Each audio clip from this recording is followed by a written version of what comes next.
Okay, hello. Welcome everybody. My name's Spencer Cross. I'm joined here with my friend Trystan Pope. Hello, Tristan. Hello. Thank you for coming. Of course. The I nature would of rather, sorry to interrupt. I Are you was just going? going to say I would rather be nowhere else at 7:34 p.m. on a Monday night. Is it Monday? It's Yeah, Tuesday. you're right. I don't even keep track of the days anymore. All right. It's actually, yeah, it's Tuesday the 22nd. Okay, so this show is going to be a little bit experimental. We're going to talk about some things. It's going to be a little bit maybe off the wall, but the basic premise is from 2003 to 2015, I was in this political organization in the United States. It was a little bit of a fringe group. I was called the LaRouche Youth Movement. You may have heard of it. My viewers may have not. It's kind of been lost a little bit, and it's something I was involved in. It's after I left when I joined the Navy, right? And I know Tristan from the Navy. It was one of those things where I would tell people stories about stuff that was happening, or stuff that we did in the organization, and I call the movement the organization, and people just wouldn't believe the stories. Like that's great. That didn't happen. Like you're making that up. I'm like, no, that really happened, and that's just one of 100 stories that I was a part of in some way. Some good, some bad, some a lot of them just wild. Um, and so, during the Navy, I was focused on the Navy part. But then sort of afterwards, I just left active duty. Then I just was reflecting on it, thinking like, there's so many stories in there. There's like so many hundreds of people I worked with, and we had all these crazy stories. Like we should say something about it, right? Like there should be some collection of these stories somewhere. And so about a year ago, I did a social media post, like just sort of mentioning that, like, hey, like I'm thinking about doing a project like this. And let me know if you have ideas. And it's going to be just all, kind of the highs and lows, whatever, right? I didn't think too much of it. I had some stuff going on. I wasn't able to do it then, but I just sort of put it out there, right? And then about a month ago, I just my life became more available. I had a little more free time to work with, sort of between contracts, the contracting world. And I was like, you know what? Like, let me see what I could do to pursue this while I have a little bit of time, right? So I put another post on social media expressing interest, and I got a couple of responses. One was some negative responses. Most of them were positive, some old friends, and actually a fair amount of old friends commented privately. They didn't want to put anything out there publicly, and their private response was, "Hey, I'm glad you're doing this. I would like to contribute in some way, but I'm a little bit afraid of what the response will be, or I'm a little bit cautious. Different reasons. You might be thinking that's kind of weird, right? Like, what are they afraid of? Yeah. What could you possibly be afraid of other Is this than legal action? Yeah? So legal action is one thing that they might reasonably be afraid of, but also just stigma, et cetera. And we can talk about that in a bit. I should circle back, realize I didn't really introduce you. But the reason I'm bringing Trystan on, this is to everybody. Trystan, do you know anything about what I was just telling you about that youth movement? I learned about it about 3 minutes ago. Okay, sure. All right. So I met Trystan in the Navy. We were both cryptologic technicians for networks together. We worked in the same unit. We became friends. And when I first posted about this idea of this project, Tristan offered to help, and I was like, "That's funny. Like, you know nothing about it." In my head, I'm like, "I've told you maybe a couple stories here and there. Maybe you do or don't remember them. It doesn't per se matter so much." But I wanted to bring Tristan on because he's intelligent. He's not. He's politically unbiased for the most part. Like you're not some hardcore leftist or conservative, whatever, right? And you know nothing about my guess is you knew nothing about this group I was with. Absolutely nothing. I mean, I know you did a lot of stuff up in um, Washington, but Mm. I had only lived there till I was 4, so I left probably in 2002, Yeah. um, and moved to Wisconsin for most of my life. So even even if you were doing it around the same time, I still would have been too young to know anything about politics. Yeah. And social media wasn't around to carry it forward. So if it wasn't advertised, I didn't see it as growing up. So absolutely nothing. Yeah. And based on where you live, like the odds of you running into one of my teams is like close to nothing, right? I Yeah. mean, maybe you're like, yeah, if you're in a big city, I mean, we had certain offices around the US anyway. So that was kind of why I thought it was an interesting opportunity, right? Get your sort of unbiased take. And obviously we're friends, but I trust you to give me your honest Oh, response it to these will things, be. right? Yeah. Okay. Yeah. So the first, and talking about this idea that there's all, it really was my intention was, okay, we have these great stories, right? There's the beautiful stories, things we did that were fun and just interesting. Like I think anyone that like initially I was thinking of a book, right? Like writing a book about it. Like anyone who would read this book would think this is the craziest stories, really fascinating, and like, wow, why didn't I hear about this some other way, right? Part of that is okay, like the places you would go to look now for this story, right? If I said, okay, I was part of this something called the LaRouche Youth Movement, right? And you could look up, you could go to Wikipedia, you could go to some podcasts, right? Wikipedia, and I actually in a minute would like you to pull up the Wikipedia page and go through it and maybe read some out loud because just to get your like you've never seen this, right? And so if someone in the world wanted to know about this group, Wikipedia might be a first place you would go, right? So in a moment we'll have you read through. I'll pull it up too. And any questions that come up, um, go ahead and ask. And we won't like beat a dead horse about it, but we'll start there, okay? If you can, so the do you have the wiki up? Worldwide LaRouche Youth Movement? Mm-hmm. Okay, Let me pull it over to my main monitor cool. so And I I'm think not looking sideways. I'm in one or two of these pictures even. All right. Is a political and cultural network promoting the late Lyndon LaRouche and his ideas. Yeah, never heard of him. Hmm. Um, Cult-like by the New York Times. Very, wow. Who would have guessed? Hmm. Movement originally with the radical leftist student politics of the 60s, 70s, 80s.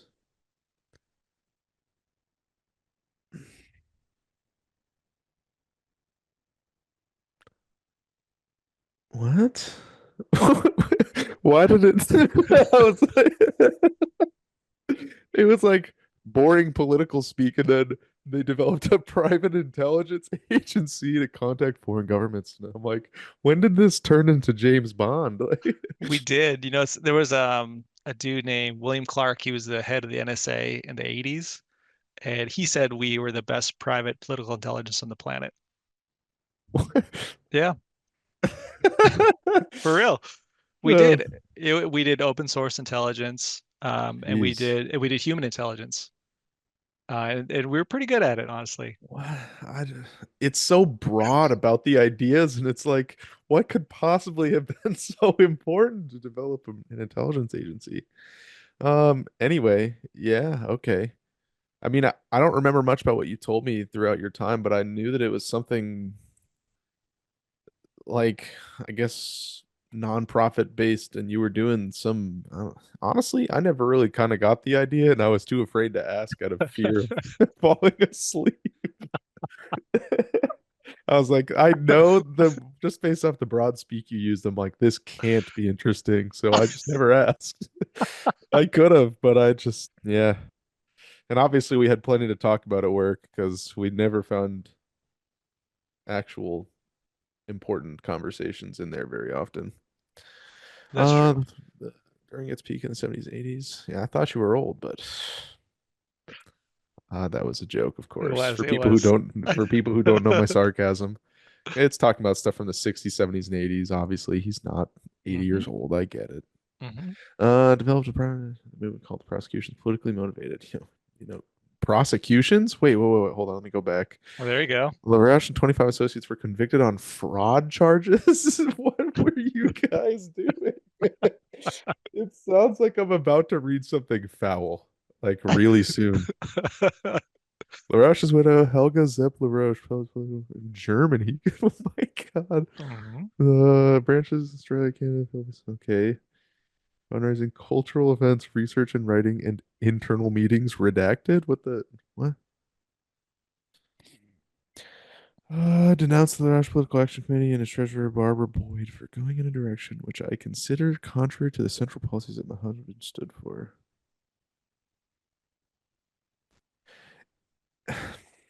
Well, I'll finish the main goals and then I'll say my piece. Okay.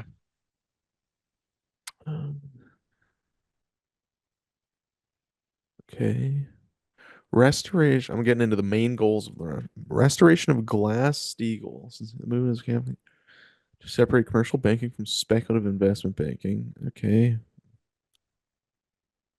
Advocates the abandonment of floating exchange sales and return to bread with soft fixed rates with gold. So it was mostly economic based. Well, in a way, yes. Who that'll come up again when I bring up my point. I'll hold off.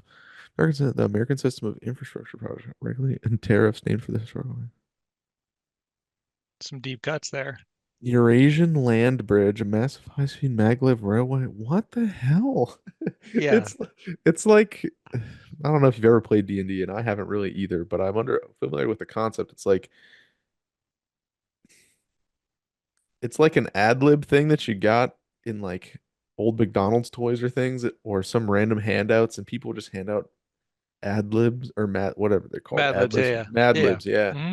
And instead of picking like some random noun, y'all just rolled like a D100 die of random shit that you could stand for and just put it together. It's like, and go. But owing to the more expansive American school, Eurasian language lectures and rights on it. God. Argues in favor of what they call Verdi tuning in class.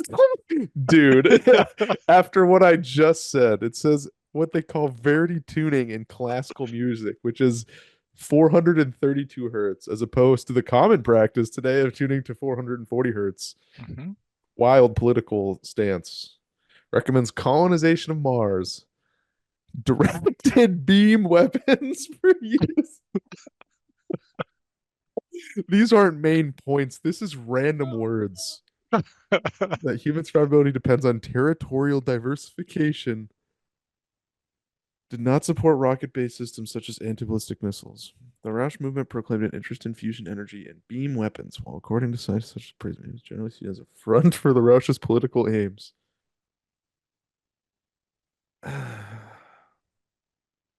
Okay.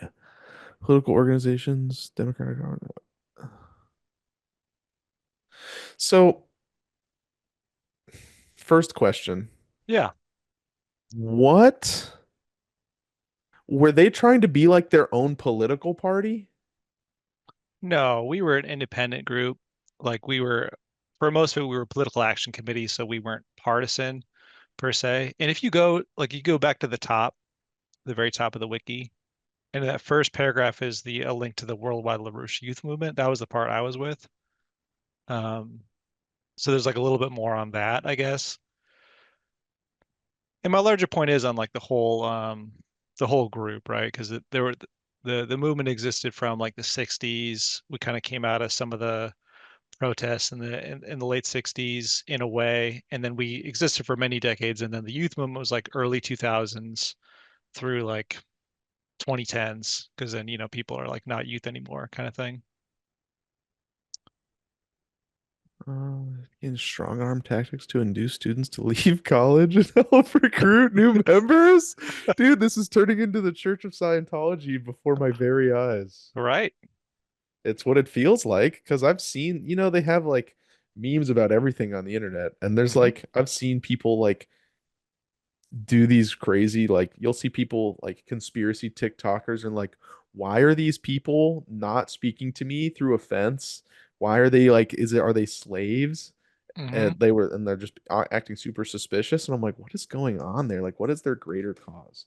Uh-huh. Well, it's like it almost sounds like if I woke up from from a dream, and it turns out I was in an alternate universe, and that I'm just reading the history books of an alternate universe that mention nothing I have ever heard of. Yeah. I have never once heard of any of these political movements. I Yep. haven't heard of any of these people, and Yep. I surely haven't heard of anybody lobbying for directed beam weapons against ICBMs and classical music tuning and investment banking. It's such Right. a wide variety of things. Right. It's like you're reading an alternate universe history book that like Sure. Like, colonization of Mars, like what there is absolutely zero aim with what they're doing. So it seems like they just throw things at dartboards and pick random topics to fight for. But because there's always like and this was kind of the other point I was pushing off.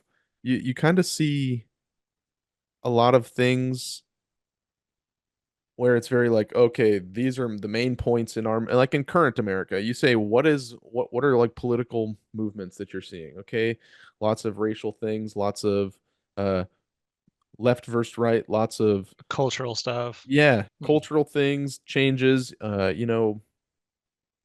abortion things that have been Sure. normal to talk about for decades. It's or at least it's been common. And it's like not a single mainstream movement is being fought for here. It's not like they're like, oh, naturally they're just doing it. It's like it seriously seems like a front company for like corporate business to do research against people legally without tying it back to them. It's like you because you could really probably put it together through that lens more than anything else. It's like, okay, let's say I was, for lack of any other companies coming to mind, actually the only one I was about to think of went away.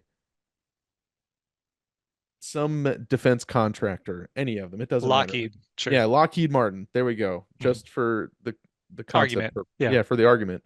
It's like, okay, what are things that they would run into? Well, they want to create a product. They're probably going to need people to like do research on it and see their competition, and they're going to do like corporate espionage, secretly, probably something like that to get see what's going on. They also want to make money, and they also want to reduce taxes, and they want to do things overseas, and they want to get into like space things, colonization of Mars. Really can't find a way to tie in the 440 hertz for classical music. That one's still just too outside of the scope. ICBMs, you could see that like this just sounds like a company trying to lobby for things in places that they wouldn't be normally able to be seen Sure. flying their banner, right? So it Right. almost just seems like it's funded that way, but Sure. it just It seems seemed, so abstract to look at and read. It's like every word I wouldn't expect to read on this page is there. yeah, nice. Well, what if I told you? Well, kind of two ways. Well, let me put it this way first. Would you ever think that I would be a part of this group? Um, It's just too broad of a question. yeah, Would you ever it's think sort that of. just based on what you're reading, would you ever think that all of these ideas would have some cohesive basis somewhere? That there's like a very rational explanation for all those things, No, because there's right? not. It doesn't seem that way at all, right? Yeah. Go down the page. You can stay on the main LaRouche page. Go to the controversy section. Oh, oh boy. 1960s and Operation Mop Up. Oh God. LaRouche was accused of fomenting. What is that? Creating. Okay. Fomenting violence at anti-war rallies with a small band of followers. According to LaRouche's autobiography, it was in 1969 the biography wrote that a faction of students for a democratic study, which later became the Weathermen, began assaulting LaRouche's faction at Columbia University and were later attacked by the Communist Party. What? And these are physical attacks they're talking about. Dude, what? This sounds like gangs of New York. No, it's not. That's a very close analogy. Like it's just random groups of people that nobody remembers having arguments about and fights and killing each other over absolutely nothing. That's Yeah, more or less the plot of the movie. Great movie though. it Series is a of good physical movie. attacks by the Russia's National Caucus Labor Committees. Okay. To recruit and politicize members of street gangs in New York cities. Oh my God. They Read that. trained some members in terrorist and guerrilla warfare. I'm dead. Okay, the USLP versus the FBI. I can't wait for this. Hold on, before that. So the mop up thing, like a lot of that happened. A lot of that happened. The Weathermen, they were a group of psychos. They were the ones I They're forget if they underground. they Ooh, planned they actually commenced bombings. I think it was the one I think they did a bomb. Allies, the Black Panthers. Got it. Yeah, Ideology, communism, black power. Okay. Understood. I got it. yeah. All right, so keep going. But that's like Dude. some of that stuff is true. Like they frame it in a weird way, but and there was like valid I mean, I reasons would for it. expect it to be true, if they're claiming it to be a historical fact. It feels almost it's like it's as abstract and like it's impossible to know what's actually going on here, and it's abstract, and people would understand this as much, or they wouldn't understand it as much as they don't understand like the Church of Scientology, um, Freemasons, like weird Sure, actual cults with a lot of secrecy behind their doors. It's like, dude, this sure, is it. This is just going in so many directions. Because the other thing I'm seeing in here that I'm noticing, nothing, not a single thing that was like a subsidiary action that led to something that was based on this thing, this Operation Mop Up, things. None of this links back to like a major world event. These are all like if you have divisions of political activism going on, this is like D3. Like D1 is like presidential election, major topics, CNN versus Fox News. This is like D3, like you guys are fighting for a cause that nobody will remember. History will forget all of this. And it seems like people are losing their lives for nothing. that's certainly yeah. That's a great honest take on it for sure, and that's based on like this account. I see no reason why someone else wouldn't think that. You know what I mean? I And mean, that that's just, yeah, that's from you're outside looking in. reinforcing the larger point I'm trying to make about this thing too, right? Is like if someone wants to learn about it and they go to this, are they going to get any kind of like of course it's Wikipedia, right? Wikipedia is not is considered a dictionary, but it's really not. It's much more like a democratic kind of thing. I But mean, yeah, it's not. I mean, the things that don't have links or like actual people can sourcing, edit things, yeah, but these things have sources, and like I'm not gonna go verify sources, but I have no doubt that they're linking credible sources. Because this is just not something unless you're like writing fiction, nonfiction, there's no reason not to. Like nobody's writing this for fun. Like they're doing this because these things probably happened. yeah. But yeah, it just seems so out of left field for so much of this. Hmm. Because you'll see lots of political movements that have like one rallying cry. No matter what Sure, they're doing, there's always something to stand behind, which is sure. why you have like political parties. Because at the very least, if you want to consider yourself left or right, you're going to pick certain values and stick with them.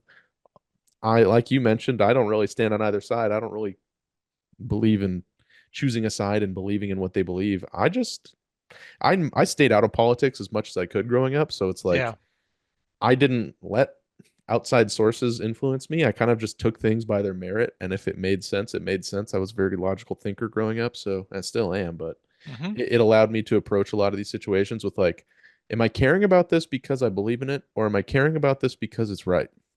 Right. And there's just so many things like you'll pick a side. I just pick things based off of their meritocracy of everything, but I can see like these are very serious and random, like really deep. You don't build an intelligence agency and talk about Communist Party lobbying unless you like believe in something. So it's like if I were to say, hey, I know Spencer, he's a normal guy. He can be a little over the top when he talks about things like rose hips and random chemicals I've never heard of in food as someone who like focuses on nutrition.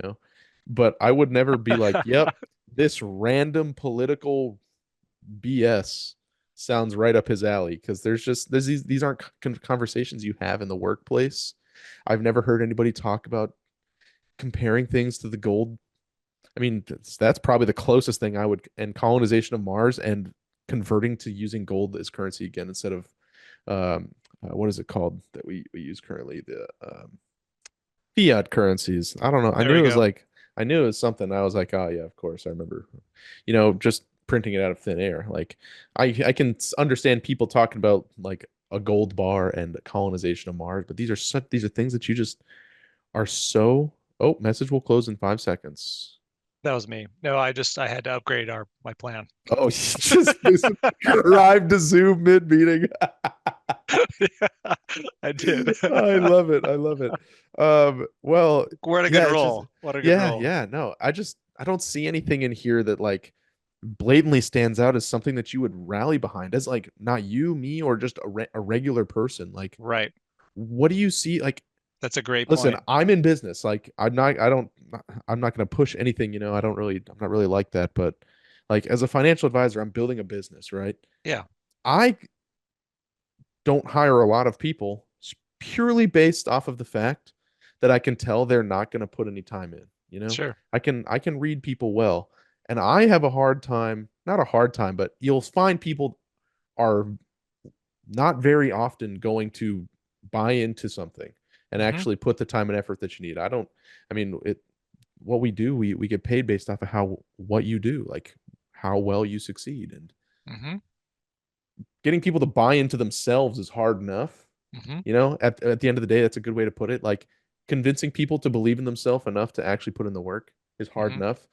And if you can't even believe in yourself, is someone ever going to convince me as like a young adult to say, come be part of our political movement? Okay. What do you guys stand for? Do, do, do, do, do. You asking too many questions. Like, how do you convince someone to join this? And it's so random. I could see myself if somebody approached me on the street and started bringing these things up and said, join our like political movement, and they started listing off these things. So what do we believe in? Well, changing things in how investment banking works, going to Mars, changing frequency bands, sold. I would eat them alive. I would logic them to death because I would be so unbelievably like astounded by the fact that they're bringing up such random topics and asking. It's like the audacity to actually ask me these questions. Like I'm gonna be like they know what this sounds like, right? Okay, I've perfect. made my So, point. absolutely.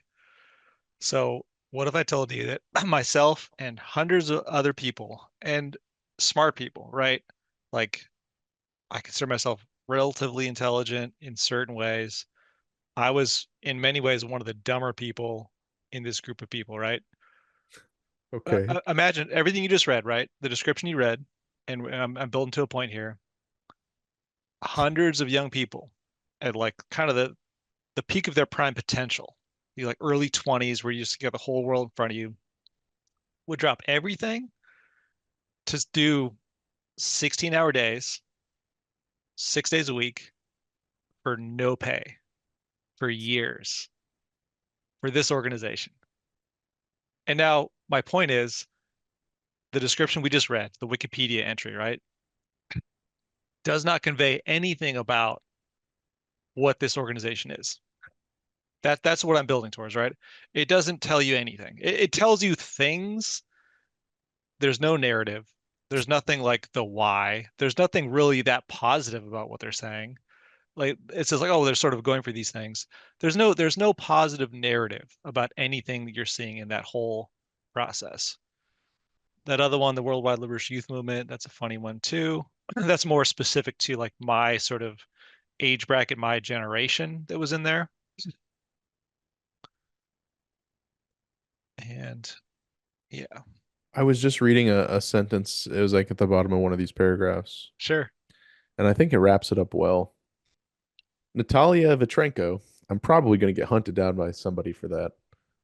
The way it sounds, I don't know what to expect anymore. I'm gonna be looking over my shoulder for a few weeks. Somebody's gonna come from like across the world, hunt me down for saying that name out loud. Anyway, leader of the Progressive Socialist Party of Ukraine has stated multiple times that she supports LaRouche's ideals. I'd kind of internally chuckled at that because it's like, what ideals? If you could articulate them to me, that would be great. And if you can articulate them, why is somebody from the Progressive Socialist Party of Ukraine supporting you like publicly? What do you have in common? Well, we had an international organization as well, and we had Yeah. different offices, but also people like, on the positive side, people liked our ideas. We had ideas of developing the world, helping them develop economically, like through trade routes and through that maglev, like the advanced train, like high-speed rail systems connecting freight development among nations and stuff. So there's all kinds of reasons they would. Um, I'm not here to like sell you on that. Just Yeah. what is it going to take to get you to? You can tell me anything right now. Okay, so the sub part of this too, right? So that's just Wikipedia. That's like if you had a stranger, they heard about this idea, this group, they want to look it up, they go to Wikipedia, they're going to get nothing really convincing or compelling. Similarly, all the podcasters, right? All like the more liberal or just sort of smarmy groups like Behind the Bastards, there's a group called the Dollop. Anyone that's in the sort of political space, and a lot of that's the more leftist kind of people, just for the people that are covering LaRouche and his movement. Anyone that covers him and my anyone listening to this can go and listen for yourselves and see if their accounts of Mr. LaRouche and his life and his legacy and his campaigns and his movement, it's about as good as this article, this Wikipedia article, or worse, because it's cynical. They'll pull from a lot of articles and books and things, but they're almost all, I'd say it's like 80% slander and probably 90% misinformation, or just like, okay, they got the basic idea of this event right, but like they're taking the most cynical possible take and just some take from some article kind of thing, right? So that's one side. So one side of, if you are a stranger and you're trying to figure out about this movement, right? You go to the Wikipedia or go to podcasts, it's nothing. It's cynical, it's misinformation, it's misleading.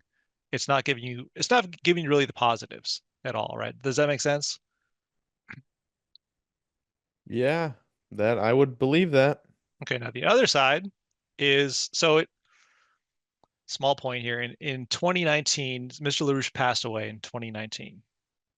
Shortly thereafter, his organization, and I was long gone. I've been out of that company for 10 years, and About when I you joined the Navy, wasn't it's exactly when I joined the Navy. Yes, yes. it? Yes. There's no such thing as a coincidence in this life. No. Welcome back, Lyndon LaRouche.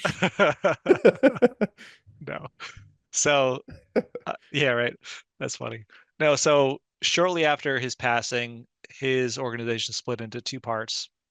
I wasn't there for that. I, in a sense, don't care about it. Like, I don't have a dog in the fight. I don't side with one or the other. I kind of like kept minor tabs on both because I'm curious and I like seeing what people are up to. Um, but I make that point because, okay, now there's two organizations, right? So if you wanted to look in either of those two organizations to look at the history of the organization, one, like I haven't looked a ton. I sort of looked recently, and like they don't really have a history of it. They don't. And if they do, it's all just the positives. Just like here's the good things that happened, right? You're still reading it. I actually You're immersed. found a link and it was a larger page about the views of Lyndon LaRouche and his movement. Because I'm trying, my brain is grasping at nothing, trying to understand where this aligns. And it's talking about his Marxist roots, and I'm reading about some of this stuff. I'm like, Sure. all right. So it's less individual things and more like his belief of some new world order or some shit is what it seems like. Uh, I'm on the page you're on. It's the Wikipedia page, views of Lenin and LaRouche yeah. movement. For sure. Yeah, from what I'm reading, it seems more or less that he's trying to like rebrand society rather than fix individual issues, which at least that way, all of those random concepts can make sense because it's just some kooky dude with some ideas and he's trying to get people to buy into it.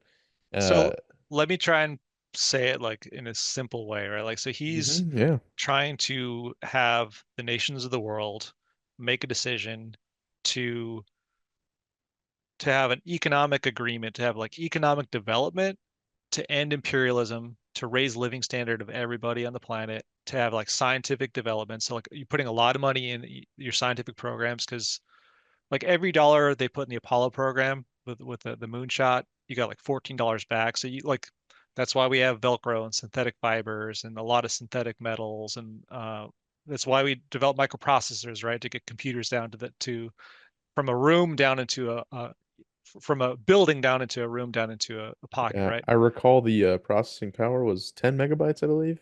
Yeah, I think yeah, I actually want to say 2 megabytes of the Apollo 11, but it's Fun. yeah, either way, impressive, right? Yeah. So part of that development is like involves humanitarian considerations, right? A revival of classical culture, classical modes of thought, classical ways of instruction, so that you're not just telling kids like, here's what to think, memorize this textbook, but you're showing them how to think by showing them like the great discoveries of mankind. And so that's where like the music thing comes in, for instance. That actually is like a very fascinating part, that music piece. There's some demonstrations on it. Yeah. Is there a point to it? The music piece, Yeah. yeah, so the human singing voice, yeah, man, it's a tangent. It's a big tangent. It But sounds like it. the human singing voice has natural registers. Like most males are tenors, so they have these. It's like if you're producing a sound, and if you're singing opera, and that's kind of the classic example where like that's an optimum way to sing, right? Because you don't need any speakers or mics, but your voice can fill up an opera hall, right? A concert hall. And that's unique. And all humans can do that. And one just, I mean, I'll take the side note, right? But like one of the really beautiful things we did was take young people off the streets that really had no culture or necessarily exposure to classical music or like beautiful art. And we would like, if they're willing, show them that they could produce operatic music, that they like their own voice could fill a concert hall and get them to sing beautifully, like beautiful music and art. And that would transform people. And that was like really cool. You know, it sounds kind of dorky and corny right now, but like it was great. It was, and like you'd have to see it. You'd have to really see it. Um, you'd have to see it to like to believe it or even really feel it. That's how you really get it, right? But when you're producing that sound, there's different places, and I'm giving a real nutshell of this, right? But there's different places where that sound is being produced in your body depending on what notes you're at, right? And that's biologically determined by your voice species. Like you're probably maybe a baritone. I'm a tenor, but a low tenor. Like I can't sing that high. But so if I'm singing, I forget let's see, if I'm going from a lower B to a C, it's shifting the place where I'm producing that tone. And it would only make sense if you actually do the singing yourself. Like you can hear it, but you'd have to really feel it. And you have to be doing more operatic style sing for you to feel that. But it's a biological determination, right? So the A432, the lower tuning, that's how classical music was developed. That's how music developed back in the day because it comes from a natural tuning in nature, and it was reflected in the way your body would produce those tones. So shifting it up, it's like, oh well, we want a brighter sound. It's like you're slightly changing the pitch just up a little bit, but the the the place in your body where those notes are occurring does not match those shifts. So yeah, it's a long story. The the opera composer Verdi, he was a senator in Italy, and he introduced legislation to fix the tuning pitch to 432 hertz. He also wrote a lot of songs you've heard. Da, da, da, da, da, da, da, da, da, da, da, da. That's Ladone Mobile. Um, Questo quella per me pare solo a quantal. Torro di sono mi vero. It's another one. Anyway, um, Dude, just pull out an entire opera. sure. That's the That's thing. crazy. We're passionate. We study, like, you've seen that I know all this random stuff like literature Yeah. and stuff, right? Like we studied it all the time because we were passionate. Like this gave me my love of humanities. I went back later and got my master's degree because it's like I love this stuff. It's not so practical to me. I genuinely love it, and it's one of the great it positively benefited my life and in so many ways. And I was around a group of young people that shared that passion. They're like, you know what we should do? Let's go study opera. Let's go develop ourselves. Let's read this work. Let's read these books, all the great ideas of human civilization, and not just casually, let's just, do a book club. Like, no, like you need to learn these concepts or because we'll have a greater chance to help humanity overall, right? So that's like, again, that's the positives. And I know like some of the, it's like not necessarily connecting those dots there, but that's like an idea of it, right? An idea of it. Yeah. You were before I got you down that rabbit hole. Hmm. You were talking more or less the short synopsis of what the whole movement was supposed to be. Yeah. So yeah, to take mankind into a new age, and it sounds like almost Scientology and stuff now, but like into a new age of reason, a new age of science, a new age of development, right? So yeah, I mean, colonizing Mars, I mean, the sun eventually is going to be extinguished, so you don't want all your eggs in one basket. But that's the negative. That's like the negative reason you do it, right? You don't want us all to die at once if there's an asteroid that strikes us. If there's a like a planet killer asteroid or comet that hits us, right? That's it, right? So you're doubling your chances. But the positive side is like in order to colonize Mars, yes, it's going to cost a ton of money, but you're going to get it back in value, not just money, but in terms of you're going to have to develop nuclear fusion rockets, which is a huge function. You got a question? I do. What's up? This is starting to sound a lot like Elon Musk was part of this movement.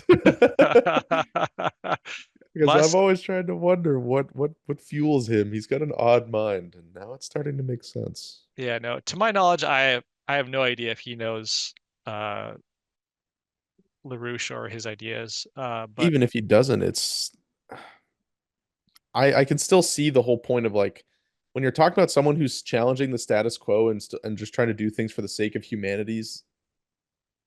Elon Musk is a pretty good example of somebody who's doing it, but the reason sure, everyone knows about him is because he's literally diverting billions, hundreds of billions of dollars of profits from his companies. Because you know what, he had PayPal, and he's got Tesla, and he's got SpaceX, and like they're spending all this money that they're making hmm, and just doing things for the like good of humanity. yeah, Like regardless of what you think of people, and it's very easy to get to dive into the politics of like, well, why do you care about what they're doing? They're a Democrat. Why do you care about what they're doing? They're a Republican. I'm like I said, it's based off the merit. I don't care what scandals Mr. Beast goes through.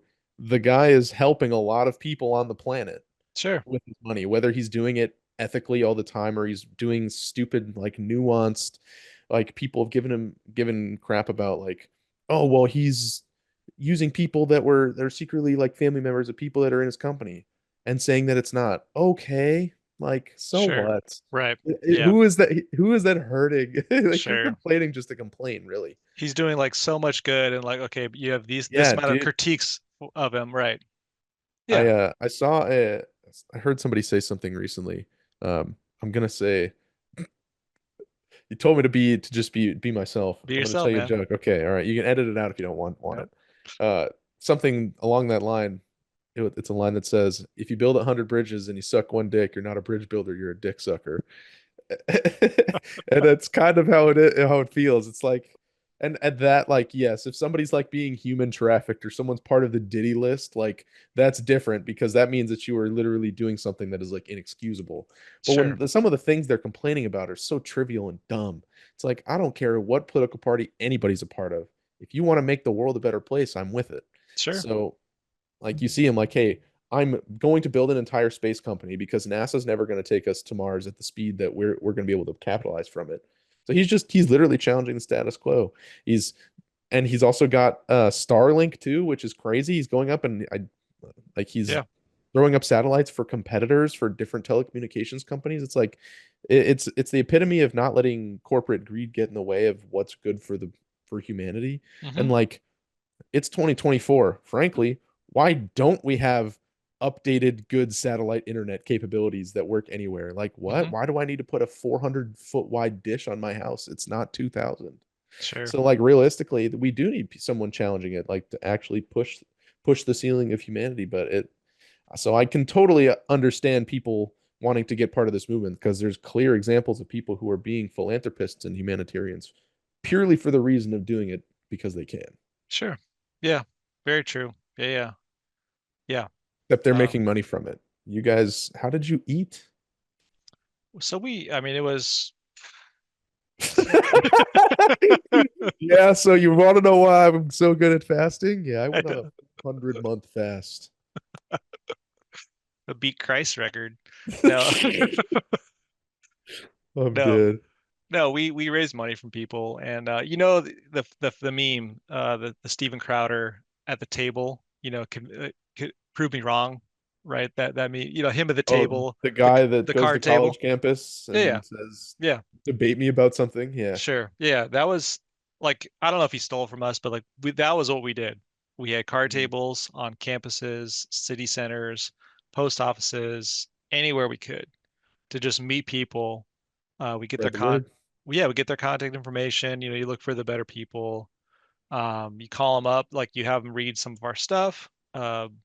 LaRouche's writings is a whole other subject, whole other. We can do that in a minute.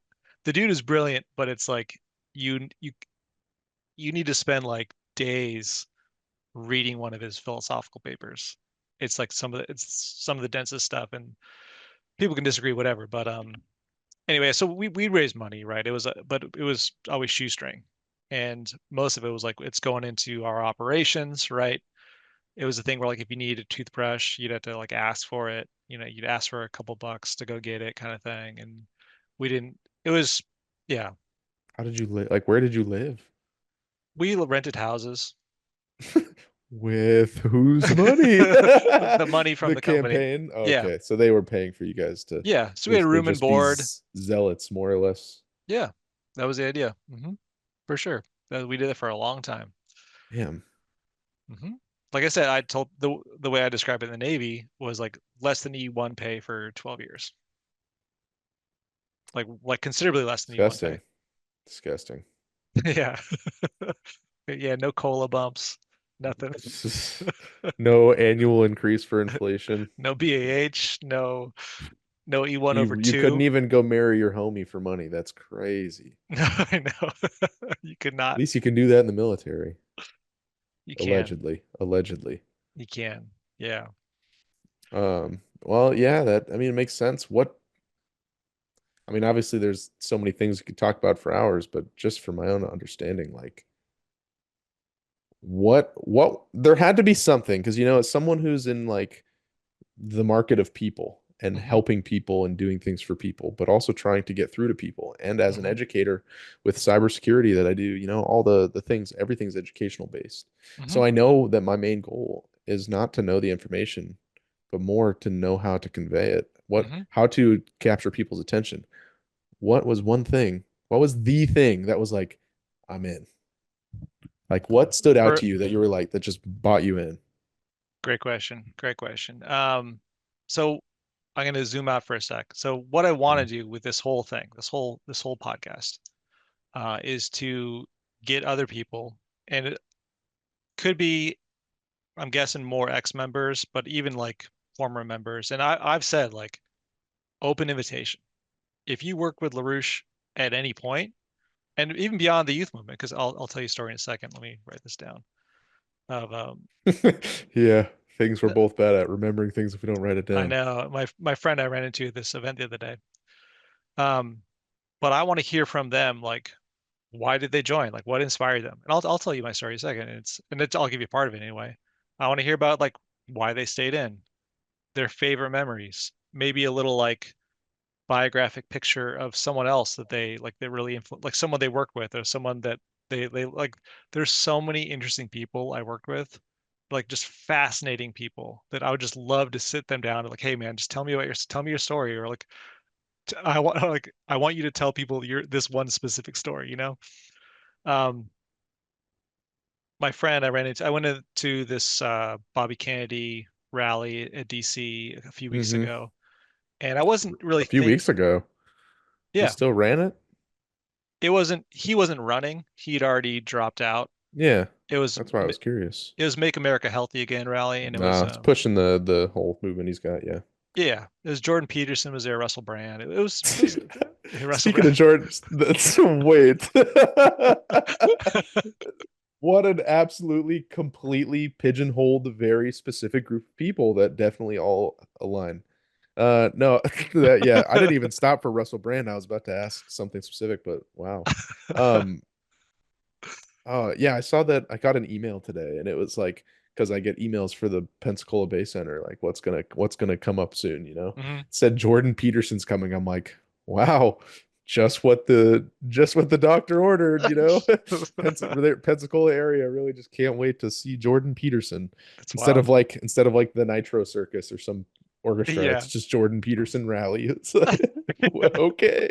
Monster trucks or this nerdy Canadian psychotherapist. Psychotherapist, yeah. Yeah, interesting. Okay. So anyway, so I hadn't really thought about it. Like I hadn't um the thought had glanced in my head that oh maybe my old friends will be here, right? Because it's a big event, whatever. So first I saw one of the groups and then like I said hi and like I was like is an older member. I was like looking at him straight in the eye, talking to him, and he just did not recognize me. I know exactly who he was, and I just took some of his literature and like I was trying to get to the event. So I was polite. And then I went in and then I saw another friend who was talking to some people and then another friend. I went over to him and it was really touching. I knew all of them. Like, and this one dude in specific, like, he and I were decently close and he's just like the sweetest dude.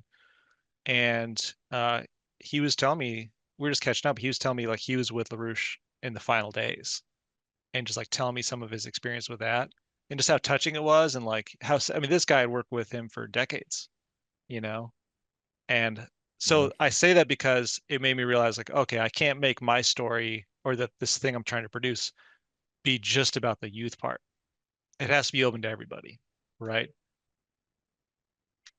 Because I want to know my printer, don't worry. What? I didn't hear it. What? Okay. How many people were part of this? Hundreds. Hundreds? And Hmm. you managed to find a large organ or large grouping of them at a Bobby Kennedy rally in 2024? Yeah. Like, Yeah. was it planned or just by complete accident? Complete like I was saying, like the thought had glanced in my head that they probably would be there, but I didn't think too much like I'm whatever. Like I imagine it's gonna be a lot bigger than it was. But no, I saw them organize like they were walking around talking to people and it's like, oh hey, like I know that guy. And I was trying to go talk to him, but he was busy. Then I looked over and saw my other friend, and we hung out for a while and talked, and it It's was great. crazy. Yeah. It's such a random place because it's not like you guys are with some new company and randomly meeting because that are pushing all the same ideas. Like this is just a different political movement entirely. So The fact that Sony, we would go to like anything that was like close to us in like ideology or viewpoint, we would go there and try and meet people that shared our view or were open to our view, right? So it's very plausible. And like I'm saying, the company split in two, both groups were there and they weren't talking to each other. It was really kind of funny. It's like, all right. both But anyway, groups. yeah, the company split in two when the guy died, when LaRouche died. Oh. So both sides were there. And I talked to Oh, both so sides. so this side took the Hertz range colonization of Mars, and the other side took gold floating and I don't know, something else. They just split it, cut it down the middle. Energy beam weapons. Energy beam weapons, They yes. had a lotto. Honestly, they could have just like went all space and just did energy beam weapons, colonization of Mars, and just turned into like uh probably I don't know, turn into some Yeah. space rangers or something. I mean I have a rough view of the differences in their views, but I don't know too much about it. But anyway, so my point being, getting back to the point, like I realized it had to be about really the story, I think, is the people that work with LaRouche. Like, why did they join? What did they like? In a lot of cases, if they want to talk about why did they leave? What were their frustrations? What do they wish they could have changed, or what do they wish the organization could have changed? You know, trying to give people. like an unbiased audience of you into like what would drive someone to be as dedicated as we were? Because that's you don't hear about that, right? People do that if they're like some super high performing lawyer, right? Yeah. Because there's like an incentive, right? There's a value, like that's their value, and our value is like the belief that we were doing something of value for everybody, right? And so it touches on elements of like messianic thinking, or like and that it came up a lot in a way. So, but to get back to your question, right? Like, why did I join? And it's a lot, and I'll give you a slice of it. But I was 18 when 9/11 happened. Like I turned 18, graduated high school Damn. in June 2001, September. It's like right before my first day in college class, and it's a little community college. Um, but like my dad woke me up. It was unusual. It was like I knew something was different. Like it didn't strike me for a while, and a lot of people my age not really, right? Next time I'm at work, it's like dead. I work at this pizza shop, and I work with these dudes from our rival high school, Wilson High School. The Trufant brothers went there, football players. Yeah. Ted Bundy went there. Oh Um, yeah, yeah. yep, yep. We always made fun of them for that. Like Ted Bundy went to your high school. He also went to UW. It's coming from a Wazoo fan. Anyway, the guys there were all the softball team from this our rival high school, and we're just hanging out. And like the whole day, like they're going back and forth, like, man, we should join the military. It's like, no, that's crazy. We shouldn't do that. We're like, no, we should serve. Like we should serve our country. That's crazy. Just because it was such a wild view. And some of the people I knew as my senior class were already in the military, and so they were out there. So it's like just a wild thing. And it just started to think about, okay, the Afghanistan war was one thing, but then by the time Iraq came around, I was like, well, that doesn't really make sense. Like I don't know why we're doing that. And like I just started reading more about it. And so a lot of my initial interest was from the like more on the purely political side. Like the things we're doing are not really good for our country. And Bobby Kennedy's made the point, right? If you look at the last 20 years of like US foreign policy versus Chinese foreign policy, right? US, we've done a lot of foreign wars. We spent the same amount on foreign wars that China spent on investing in developing countries, right? Trade agreements. What? Yeah, yeah, yeah. Investing in other countries is putting it loosely. No, I know. No, there's strings, right? Yeah. Those nations are choosing that because we're not there. The US should have been there. The US should have been doing that. They should have been developing it, right? I know it's not, I'm not Yeah, but saying it's perfect. Now the US is stinky to the rest of the world because of how we've handled other countries, you know? Yeah, and the It's like, oh, countries, you do look like, oh, America has been involved in the mostly trying to get like Eastern Europe, the Middle East, South America into like more democratic based policies. Every single one of those areas are the worst parts of the world. So it's like intent versus actuality. sure. But my point being, like, I knew then, I was just reading more about it, is like that neoconservatism was a failed policy, and I think that's come true. And I do think that has played out like as I imagined it as a 20-year-old back in the day, right? So I had he was one of the bosses at this pizza shop I worked at, was into LaRouche's ideas, and he was just telling me more about him. Like, that sounds cool. I like that. I was on a date, and I met this dude in Seattle, and I met this dude who was like he was passing out stuff for Lewis. She's old dude, and all he wanted to talk about was colonizing Mars, and I thought that was the dumbest idea. I was like, that's stupid. I agree with everything else. That's dumb. And it come to find out, I was mistaken. So I just read more about him, and it seemed very fascinating to me that a group of young people were so passionate about this thing. I wasn't sold on the whole humanities part of it. Like, why don't we just talk politics? Why do we need the music and art? Like, that's nice. Maybe it's something we do to like make ourselves feel good, but the two aren't connected, right? Of course, I'd later, say. of course, later that becomes, I spend multiple years in college studying that, my podcast on Shakespeare. Like that's becomes the thing that I really fall in love with the most, right? So joke's on me, sucker. But so my boss is telling me about this group and like all the things they were for. I'm like, okay. And he said they were doing this weekend thing that they call them cadre schools. And it's like they rented like a campground kind of thing, and they spend the whole weekend with like lectures and like demonstrations and science experiments. I'm like, that sounds interesting. And like I was already ready to join them. In my head, I'm thinking like, as long as the people aren't like crazy, I think I'll be fine. Like if they're nuts, these young people are, if they're fucking psychos, I'm out. But if I can work with them, sure. And they were cool, and like and I did, and I joined like a couple weeks later. I moved out of my house and moved in with these people, and it was 12 years. That's how, and it really is not a thing of like regrets. Like I was happy with it, right? I'll talk on a later episode about why I left and all that, but it's more, I say that to say that I was someone that I dedicated a huge chunk of my life. Like I'm at this point, it's still a quarter of my life I spent with these people, right? It's still a big chunk. Mm-hmm. Um, your 20s and part of your 30s, that's a big prime of your life, you know? You still Uh, managed to have a kid during that time too, which is crazy. yeah. And at the time it was controversial. I'll talk about that later too. It was. How dare you? We were pioneers in a way. Yeah, I know, but that's the thing. Selfish. When you're and that's the negative side of the coin in a way, right? When you're in an environment where your actions can help save mankind, right? Then anything not that is a shirking of your responsibility, Yeah. right? Yeah. If you say like, "Oh, I want to adopt 50 dogs," it's like, that's a lot, like how you going to pay for those dogs? And that's a lot of time. Like that's time you're not doing this great thing we're all part of, right? So a kid is like that magnified, right? 50 dogs might be harder, but a kid is different responsibility, right? You can't, Mm-hmm. well, I guess you can't put a kid up for adoption. But anyway, tangent aside.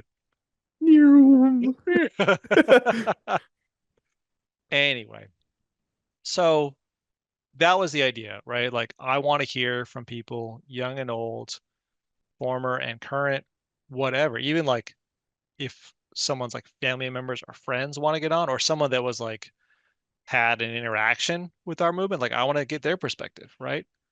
So it's a big tent, right? It's a very open tent, right? Um, so we covered a lot of this stuff. Cool, It's cool. all with the intent of breathing conversation back into the ideas. Yeah. Yeah, and just not even that I'm like doing it because I want to support the current people doing it. That's neither here nor there. It's more like the history doesn't exist anywhere. It's some great You stuff. don't say. Yeah, you're not getting it from Wikipedia. Take my word for it. Don't waste your time. I mean, don't waste your time with the podcasts. All these podcasts that are trying to relay some idea of the history of Mr. LaRouche, because they're awful. They're cynical and snide and smarmy and just they're bullshit. So, getting back to um, my friends' responses when I recently put this thing on Facebook, social media, saying like, "Hey, I'm doing this project," and I already announced it like a year ago or 9 months ago. But then recently, I was like, I got more response, and it's partially because there were some public criticisms of what I was saying, which is fine. I welcome it. I'm used to it. Politics Having lived in this group for so long, like the critiques don't bug me. But comes with the territory. my friends were all saying like, Spen, I love that you're doing this. And there's a lot of people that were saying like basically the same thing. I love that you're doing this. I would like to contribute, or I wish I could contribute to it. And by that I mean they would either like write something or possibly come on to do an interview. But I'm a little bit afraid or I'm a little bit nervous about it.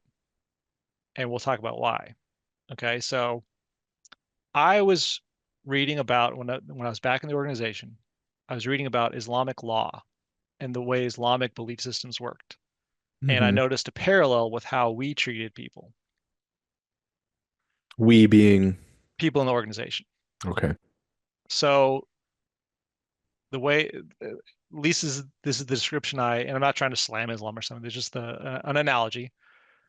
If you're an un, if you're a Muslim and you're looking at a non-believer, someone that doesn't know about Islam, you see them as neutral because they just don't know, right? They don't know, and that's fine. And so it's your job to show them, Hmm. or through your actions, or try and recruit them, whatever. And I should say this is a similar view to a lot of different groups, sects, and religions and cults.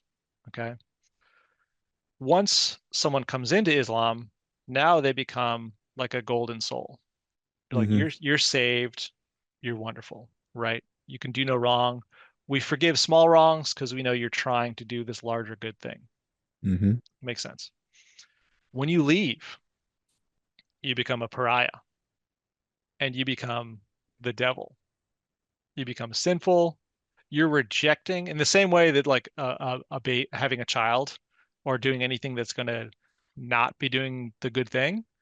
When you leave, that's the ultimate. That's the ultimate sort of excommunication, pariah, ostracism, right? Hmm. Um, so that was very common. That was very common. And I don't know if it's, well, I have a story that relates to if it is or isn't still like that, which I'll tell in a moment. But that you can imagine if you're in the organization and you see someone leave and then you see people like talk shit about that person. Oh yeah, that person, we knew that person was scum. We knew that person was a piece of shit, right? There's even a story on here. This is like it's on the funnier side, even though it's kind of fucked up. Sounds It's like my kind of joke. it's on the internet, so I'm not like I don't know. I'm just pointing out something that's on the internet. But Things that are dark and kind of fucked up are my favorite kind of things. so this kid, I never met him. I was in at the time, but he was in a different office. Never met him. He worked with us for like a few weeks or a couple months or something, right? And then he left, and then he did something like he helped write an article that was attacking us or something, right? So we did our own attack piece on this kid. Oh God. Politics. He's like a 20 something year old kid, maybe he's late 20s. I don't remember the detail. These are like 20-year-old details, right? But it sticks with you, right? This kid, while he was in our office, and this is early 2000s, so people pre-smartphones, people, and you'd only have internet at one of our offices, not at the house necessarily, right? So this kid was looking at porn at the office. God. Okay. And Just can't wait to get home. Oh yeah, you can't do it at home. Yeah, of course. Yeah. so he's in our attack on him, we point that out. We call him out. It's like, yeah, well, this guy's a porn addict. And that's like that's there in the internet forever, right? Anyway, that's a small funny example of it. Um, but it definitely was part of the mindset, right? You see it. Certain people were told like, hey, like a couple of my friends told me it gets sad. Some of the ways we treated people, it's sad. And I wasn't treated that way necessarily, but a lot of people were. And in some ways it got better. We had this internal forum, like uh, a blog kind of forum where we could post different sort of memos about things. And I wrote I that Islamic analogy that I just talked about, like I wrote that out, and I was like, this is wrong. We're like this. We shouldn't be doing this. And they still happen afterwards, and it's sad. People are told like some of my friends related to me, they were told by other people like I was told I can't talk to you anymore. Like they're directed like we can't. So imagine the mindset of that person who leaves, right? First of all, you're creating this terrible wall. Like while you're in, you're creating this terrible wall where you know that if you jump over it, it's like that's it. You're out of the city. And Hmm. that's maybe they viewed it as positive, like no, no, keep them in, right? And it was a mental thing. It's not like no, you can't leave. Like anyone could leave at any time they wanted to, right? But it's just that pressure. But then once you Hmm. leave, right? A lot of people had spent a lot of time away from their families, right? There was never like, oh, your family's bullshit. It was more that idea of like, well, we're trying to save humanity. So isn't it the more moral thing to stay here instead of going home for the weekend? You Sounds know? like the plot of Interstellar. Bonus points for also being a movie about going to Mars. Yeah. Or Yeah. going to other planets to Yeah. save humanity. But Sure. So then when those people get out, right? There's already been that barrier. They get out. Maybe they've alienated their family and friends. And even if they haven't, their family and friends, they don't know what their experience was, having spent a year or 10 years in this group. They don't really know. They can't really relate. They can't talk to them about it. Therapy's got more popular now. Back in the day, you didn't hear about it as much. So you can't talk to the people in the organization either, right? So you're left in this fucking floating island. You are, you know, interstellar out there, just untethered, just by yourself, right? Ooh, deep analogies. Yeah, yeah, Untethered. yeah. So that sucks, right? That sucks. That is bad.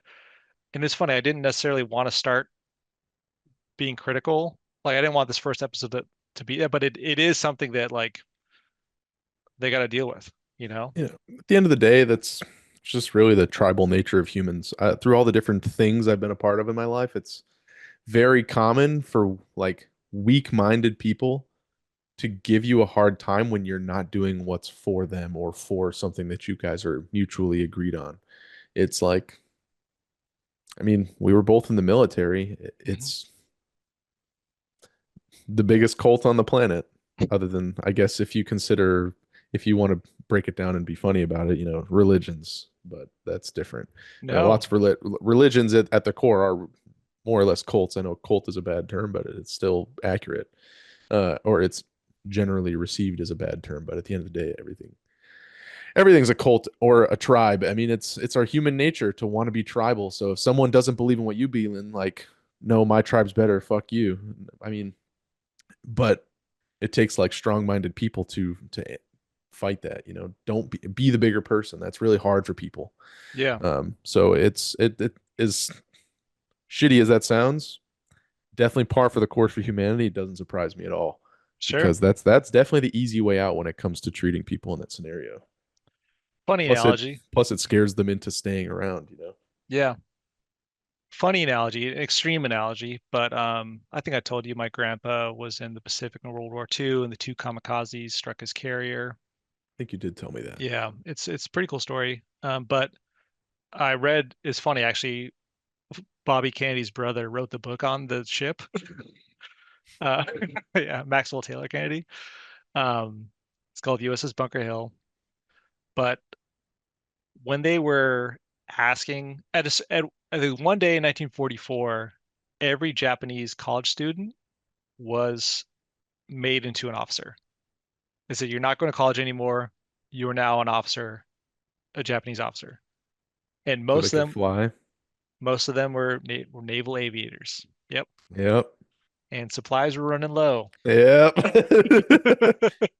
So no joke. And they're like on little like wooden fake trainers that just like rolling around. Like there's no supplies.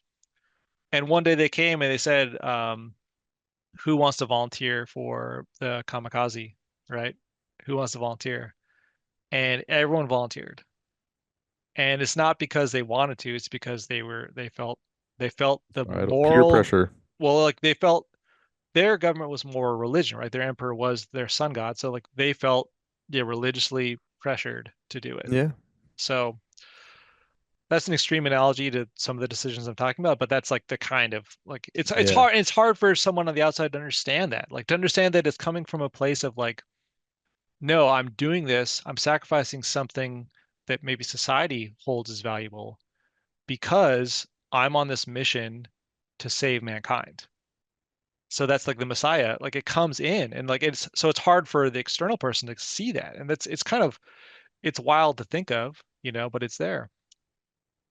So kind of last story, and I have to do this in two kind of flavors because I'll give the sanitized version to the audience here, and then I'm going to tell Trystan the full details, but I'm going to go back later and edit it out because I'm not going to dime people out. But it's just it's an example of this same kind of point, right? Um, and I'll get to my later point about inclusivity. even though this is just a crazy reality, right? So the sanitized version is, I mentioned I ran to those two groups at this rally, right? Hmm. And I was on the path to support one of them because one of them asked. And I basically said, like, okay, the sort of they were giving me a small ask. And I was like, okay, like that's a reasonable ask and something I would be interested in doing. And I'll tell you the full details in a minute. Okay. Yeah, you're wondering. Mine's racing. Yeah, here's this outfit. No. Please go have sex with my wife. I knew it. I knew it. All building to, no. Um, no. So I was on the path to doing something to support one of them. I was told a few days later, we saw you doing this project. You're not moral enough for us. You are not welcome to support us.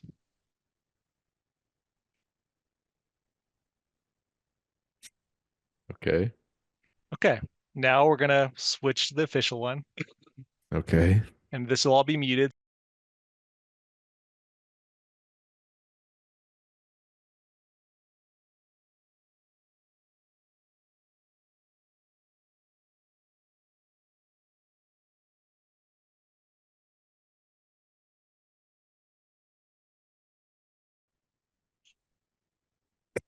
What? Why?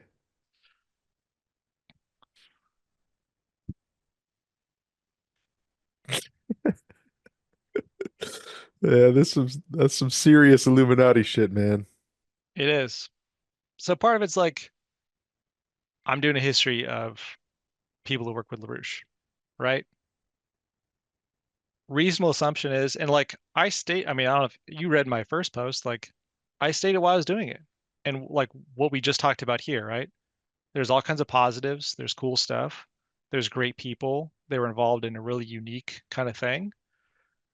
You don't get the good history from Wikipedia or podcasts or from those organizations, right? They they glaze it to use a modern. They're glazing it, right? It's all lot. Glazing. Yeah, glazing. It's all laudatory if it's even there, but it's really not. It's insufficient, right? So a reasonable person would see what I wrote, and especially if someone had worked with me for years, I think you could assume like, okay, Spen's telling us what he thinks, or he's being straight up, right? That would be a reasonable assumption. Like, don't you think? Like, okay, like he's doing this project, right? That seems reasonable. And what would the objection be of that? My two initial like questions or theories, I suppose, are like, first of all, does this person have like an intention to continue pushing this movement's ideas? Yeah, Okay. And doesn't think that you're going to accurately portray it somehow?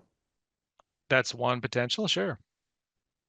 And well, I guess my other one was just going to be like, was it a way to not once they found out you were doing it, like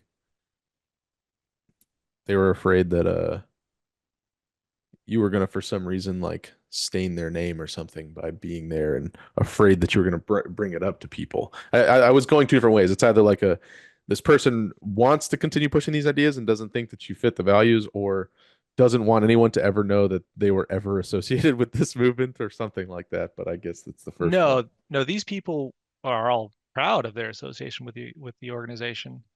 And they Um, think for some reason you're going to bring shame to it based off your Facebook posts. Perhaps, yeah, that's one potential. Okay. That's one Couldn't potential. they have just like asked you to not make it negative? I mean, it feels reasonable. So the irony is like they and anybody are invited onto my show at any point they want to talk about like it's not going to be an organ for them to talk about all their political positions. That's not the point of my It's show. to break down the movement and the point of it and stuff. To talk about their experience. Like Yeah. why did you join? Okay, you're still doing it. Obviously you're passionate about it.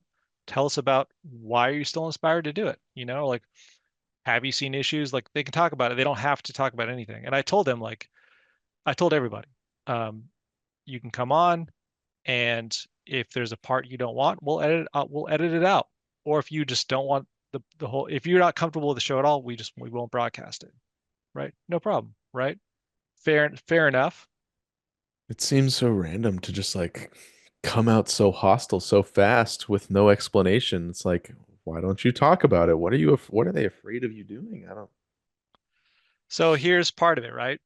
The insularity and the assumption that anything they don't understand is necessarily an attack or antithetical to what they're doing.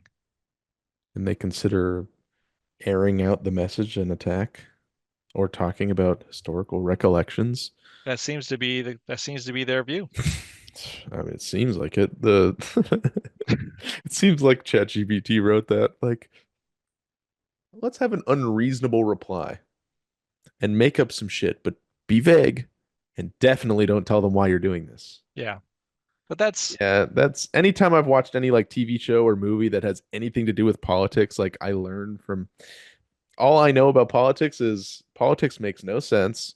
It's cutthroat, and there's absolutely no reason anything happens. It's like you are allowed to switch up your viewpoint at any moment and pretend like the old stuff never happened, or and it's like or like you'll have one mistake you made 57 years ago hold over your head to always be a puppet of something. So it's like what? There's yeah. never nothing in at least the U.S. political system I can tell, but I'm sure. I mean, you can watch Game of Thrones and know politics has never been, and not that that's a historical recollection, of course, I know this, but It's a you can see that documentary. politics in any era for any reason is always cutthroat and bad. So it's like when I see Well, stuff like that, it's like, yeah, that makes no sense logically, but after working for the government for so long, nothing the government is logical. So trying to apply logic with the government are antithetical themselves. well, that's the shame is, we weren't political in the traditional sense. So we didn't give people money or favors. Like, we weren't cutthroat in that way. Like, we were a group based on humanities and humanitarian principles and like dignity and respect and all that. So to get that response, more than anything, is just like saddening and disappointing. I'm like, all right, if that's how you want to respond, sure. But to me, it's cynical, it's defensive, it's insulated. It's we don't know what it is, therefore we're not into it. And the idea that they're making the point of what we're doing is the most moral thing, you're not doing that, so we You're don't care. wrong. Yeah. I mean, yeah, it's hard to make sense of that. At the end of the day, you could have done more than 3 seconds, and anyone with 18 brain cells or more could have put together that it be logical. Like it's not like you're saying I'm gonna put things together to talk bad about this. It's like I just want people's opinions. What are you afraid of? They couldn't like if they're afraid of you publishing something completely like pigeonholed to make them look bad, why don't they just ask? Or if like, hey, if we're gonna come onto it, sign this thing that says you won't do that. It's very easy to hold people liable civilly with a contract like Jesus. So my final point, Hmm. and if you have questions, of course, but I intentionally didn't give any identifiers of this person. You notice Yeah, that, right? yeah. Because even with them having that insane interaction, they apologize, they privately, whatever. I don't need a public thing. Privately, hey, you know what? Sorry, I'm just having a bad day, a little bit doubtful, whatever. They're still welcome. Hmm. Them and anyone on that side, they're still welcome. I'm not trying to, and I'm making that point because I've said it in my social media stuff, right? Like, let's say I interview someone, right? Steve, and Steve starts attacking Carl by name, right? almost certainly I'm going to redact all that personal stuff because that's not, the point of it is not to attack anybody or anything. We Just an can outlet.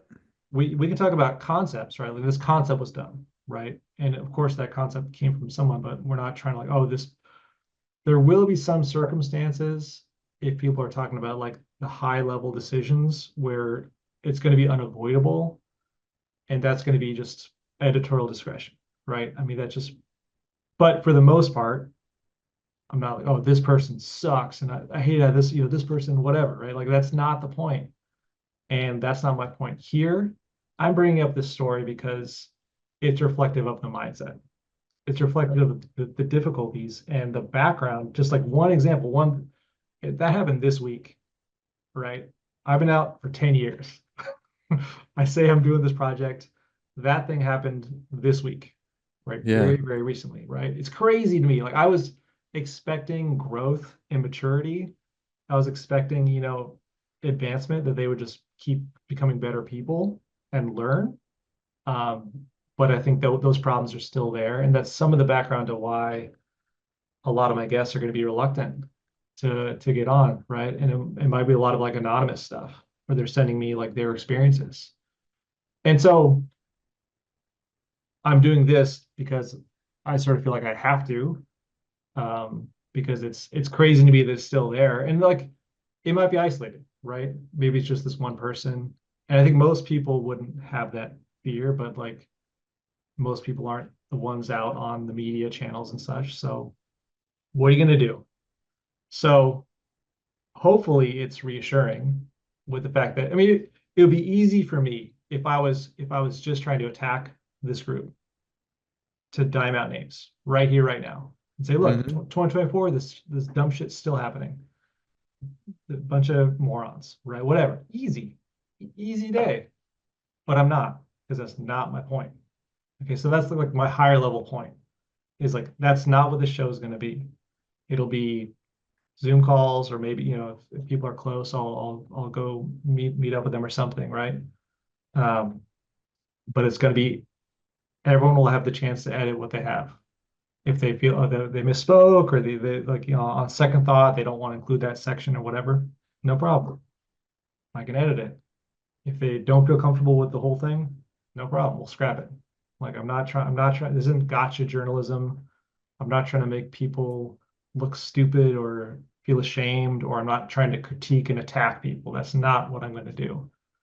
I will allow combative people if they want to argue. Like if they want to come on and argue with me, okay, that's fine. I'll fling it right back. Like that's fine. Like that's I don't think that'll be the main part of my guests, right? I think it's going to be more Yeah. No. ex-members and stuff. But so this is an open invitation to anybody again, right? Ex-members, current members, whatever side you're on, whatever you think. I haven't keep track with that many people. I don't really know what people are up to. I don't know how many people are still even working with them. Like not really, right? Another cool thing I want to look at is like what people ended up doing. Like a lot of people ended up getting their PhDs. There's like a fair amount of doctors and like scientific researchers. Um, One dude was making music videos for rappers, like rappers I know you know. Um, cool stuff. Like there's all kinds of diverse stuff, authors, whatever, right? Like that's interesting. How it impacted them, right? The things they remember. So anyway, that's kind of my piece on this one. Um, I mean, people should be willing to have civil discourse. If you don't, then we're really not getting anywhere as a society anyway. If you're yeah, that afraid of being taken advantage of, then stay home. yeah, Yeah, sure, I wish more people were open to debate like peacefully. Even if it gets heated because you're passionate, like if you're afraid of being told you're wrong, you need to go join the real world with the rest of us. sure. Yeah, the strong It, philosophy can withstand critique. yeah, if you, I'm guessing the sheer bulk of people I do get are not going to be combative, and like it's not going to be a debate. Like yeah, it's just like a hey, I'm not seeking to debate anybody. what are your memories? I Yeah, want I want to know, what do you think? Yeah, tell me, when because did you like first hear Lynn? What it's inspired you? at the end of the day, like you think about like even just talking about how it's evolved and what their opinions on it are and how people evolve. I can't imagine trying with the amount of content on social media. Go learn how to drop ship. Go learn how to make $1 billion a month. Go learn how to be an alpha male. Go learn how to take steroids and get huge gains in the gym and 87 billion courses and stock market traders and crypto. Trying to convince somebody nowadays, hey, ignore all that exciting fun stuff that can make you money. Come be poor and talk about boring things like politics. I just can't see this movement with such like with no legs to stand on. It's like a bunch of very thin sticks that they're standing on that just hold up like a cardboard platform. At least it's what it seems like with all the different random things that don't really go cohesively. Mhm. It's kind of hard to see that how that would work out in 2024. So I mean, it's even can be just interesting to hear from an outside perspective for people nowadays. I know you're probably not going to blow up and have a bunch of people and blow up over this topic, but you Sure. know, for the few people who don't know anything about it and they hear about things that like happened, and it sounds like you could write a freaking fiction TV show nowadays with the things that happened with all over the place. So just hearing about it would be cool, Mhm. especially from someone who was not politically charged during this era. I was Mhm. still either a child or a teenager. I'd want to hear about it, not because it's super interesting, but just because like I want to know the details. Yeah.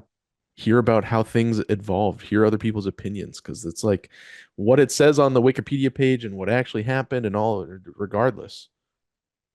Hearing how that would have how that trying to contemplate how that would affect 2024 versus now, like the people who are still doing the campaign, I've never heard of it, doesn't get screen time, nobody's marketing it on social media. So Mhm. like hearing why they're still doing it, if they are, how it's evolved, who they align with, like the political landscape nowadays is super like pigeonholed into very specific concepts, and hearing kind of like, is there a secret messiah, Elon Musk? Hearing stuff like that would be interesting. Obviously, Yeah. that's probably not the case, but similar worldviews, kooky people, you'd fit right in. Yeah. Nice, man. Well, anything you want to plug? Uh, I was just about to do something stupid, free my boy, and throw some stupid shit. No, nothing. Okay. Uh, Okay. I'm not going to market my services, but I'm a financial advisor. I'm not going to plug anything. But if you really listen to this and you're like, damn, I want financial advice, cool. Hit up Spencer. You'll get my contact information. That's I'm right. not gonna do. I'm not advertising to thousands of people. Can't like for the Well, for the cyber tens of you that watch this. Wanted. I got it. Cyber Cleric is Cyber your Cleric. Yeah. company, Cyber Cleric. Does that have a website or anything? It does. It's just cybercleric.com. Cybercleric.com. That's my business. I offer a bunch of stuff, but everything from cyber consulting to financial advice. But you can just go on there if it really interests you. But I expect to get maybe 3 people to click. Be cool. I've never gotten any of the automated emails that get scheduled when people use the form. That's because I haven't marketed my website anywhere, but never got one. If I randomly see one day because somebody listened to this 18 months from now when it gets published and I get a random schedule on my calendar or a scheduled invite on my calendar saying, hey, someone wants your services from your website, I'd probably puke right there just because it would be so out of left field. Well, I will Eh, say Cyber Cleric built the computer that I'm using to currently broadcast this. So I did. it's a review. It's a good Yeah, job. that's why he's got the same headset. He's like, what do you need? He said, I need to hear things. All right, cool. My headset works. It's $50. That's what we're doing. Nice. Yeah. Perfect. Yeah, no, I appreciate the plug, but at the end of the day, I'm not going to sit here and go into it like I'm expecting a whole lot out of it. But you never know. If there's one odd listener out there someday that hears this, and you're super excited to go learn about all the different things I offer, by all means, Yeah. there it is. Well, look, I really appreciate this, Tristan. Thank you so much. Yeah, of course. It's interesting. I mean, as boring as some of the words they use on some of those pages are, it's actually comical how random all of the things are. Like, honestly, the colonization of Mars and changing the hertz from 432 to 440 really kind of makes this, like, really brings it out of scope, because it's no longer like defense contracting economy. It's like colonization of Mars frequencies. Okay, beam weapons. Okay, now I'm like intrigued, because it's so comical that it's so not funny, so random that it becomes funny. So it was a good time. Yeah. And I got off work a little while ago, so, and I already went to the gym, so it's like I'm gonna sit here and schedule meetings for my side job or watch TV. But Nice. if helping something out sounds like you're passionate, at least about recollecting, just to kind of reminisce on the old days. I I'm will a, say this too. I'll put my email here on the screen. And if anyone has things they want me to discuss or guests you want me to have on or ask, I mean, I'm going to sort of open casting call to anyone in my network anyway. But yeah, topics you want to discuss, anything like that, ideas you have, questions. It's kind of like a long form, ask me anything, right? So I'll get to those, see if I'm honest or not, right? That's a little mini way to get involved, right? But everyone else offers their Zoom interview. You can trim it, stuff you don't want. Let's talk about it.